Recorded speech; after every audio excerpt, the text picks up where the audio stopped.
Hi friends, welcome back to my channel. ಇವತ್ತು ನಾನು spring onion ರೆಸಿಪಿನ ನಿಮ್ಮ ಜೊತೆ ಶೇರ್ ಮಾಡ್ಕೊಳ್ತಾ ಇದ್ದೀನಿ. ಫಸ್ಟು ಒಂದು ಪ್ಯಾನ್ಗೆ ಆಯಿಲ್ ಹಾಕ್ಕೊಳ್ಬೇಕು. ಅದು ಬಿಸಿ ಆದ ನಂತರ ಸಾಸಿವೆ ಸಿಡಿದ ನಂತರ ಜೀರಿಗೆ, 2 ಮೀಡಿಯಮ್ ಸೈಜ್ ಈರುಳ್ಳಿ ತಗೊಂಡಿದ್ದೀನಿ. ಈರುಳ್ಳಿ ಹಾಕಿದ ಮೇಲೆ 1-2 ಮಿನಿಟ್ಸ್ ಫ್ರೈ ಮಾಡ್ಕೊಳ್ಬೇಕು. ನಂತರ ಕರಿಬೇವು, ಬೆಳ್ಳುಳ್ಳಿ ತಿನ್ನೋದಾದರೆ ಹಾಕ್ಕೊಳ್ಬೋದು, ಇಲ್ಲಾಂದರೆ ಸ್ಕಿಪ್ ಮಾಡ್ಕೊಳ್ಬೋದು. ಮತ್ತು 4 ಹಸಿರು ಮೆಣಸಿನ್ಕಾಯಿ, ರುಚಿಗೆ ತಕ್ಕಷ್ಟು ಉಪ್ಪು, ಅರಿಶಿಣ ಪುಡಿ ಹಾಕ್ಕೊಂಡು ಚೆನ್ನಾಗಿ ಮಿಕ್ಸ್ ಮಾಡ್ಕೊಳ್ಳಿ. 1-2 ಮಿನಿಟ್ಸ್ ಮಿಕ್ಸ್ ಮಾಡಿಕೊಂಡು ಫ್ರೈ ಮಾಡ್ಕೊಂಡ್ಮೇಲೆ ಸ್ಪ್ರಿಂಗ್ ಆನಿಯನ್ ವಾಶ್ ಮಾಡಿ ಕಟ್ ಮಾಡಿ ಇಟ್ಕೊಂಡಿರೋದನ್ನು ಅದರೊಳಗಡೆ ಹಾಕ್ಕೊಂಡು ಮಿಕ್ಸ್ ಮಾಡ್ಕೊಳ್ಬೇಕು. ಚೆನ್ನಾಗಿ ಮಿಕ್ಸ್ ಮಾಡಿದ ನಂತರ ಒಂದು ಲಿಡ್ನ ಕ್ಲೋಸ್ ಮಾಡಿ ಆಫ್ಟರ್ 5 ಮಿನಿಟ್ಸ್ ಓಪನ್ ಮಾಡಿ ಅದಕ್ಕೆ ಸ್ವಲ್ಪ ಖಾರ ಪುಡಿನ ಹಾಕ್ಕೊಂಡಿದ್ದೀನಿ.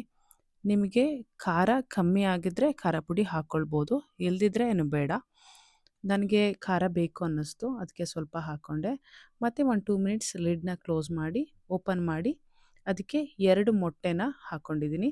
ಮೊಟ್ಟೆ ಹಾಕಿದಾಗ ಲೋ ಫ್ಲೇಮಲ್ಲೇ ಮಿಕ್ಸ್ ಮಾಡ್ಕೊಳ್ತಾ ಇರಬೇಕು. ಚೆನ್ನಾಗಿ ಮಿಕ್ಸ್ ಮಾಡ್ಕೊಳ್ಬೇಕು. ಹೀಗೆ ಚೆನ್ನಾಗಿ ಮಿಕ್ಸ್ ಮಾಡ್ಕೊಳ್ಳೋದ್ರಿಂದ ಪಾತ್ರೆ ತಳ ಹಿಡಿಯಲ್ಲ, ಸೊ ತುಂಬ ಚೆನ್ನಾಗಿ ಬರುತ್ತೆ. ಮೊಟ್ಟೆ ಎಲ್ಲ ಸ್ಪ್ರಿಂಗ್ ಆನಿಯನ್ಗೆ ನೀಟಾಗಿ ಮಿಕ್ಸ್ ಆಗುತ್ತೆ. ಸ್ಪ್ರಿಂಗ್ ಆನಿಯನ್ ರೆಸಿಪಿ ಇವಾಗ ರೆಡಿಯಾಗಿದೆ.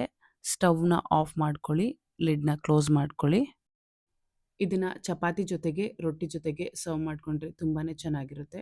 ನಾನು ಕೂಡ ಚಪಾತಿ ಜೊತೆಗೆ ಸರ್ವ್ ಮಾಡಿಕೊಂಡೆ, ತುಂಬಾ ಟೇಸ್ಟಿಯಾಗಿತ್ತು. ಮಕ್ಕಳಿಗೆ ತುಂಬಾ ಇಷ್ಟ ಆಗುತ್ತೆ. ಸೊ ಈ ರೆಸಿಪಿನ ನೀವು ಕೂಡ ಮನೇಲಿ ಮಾಡಿ ಹೇಗಿತ್ತು ಅಂತ ನಿಮ್ಮ ಅಭಿಪ್ರಾಯವನ್ನು ನನಗೆ ಕಮೆಂಟ್ ಮೂಲಕ ತಿಳಿಸೋದನ್ನು ಮರಿಬೇಡಿ.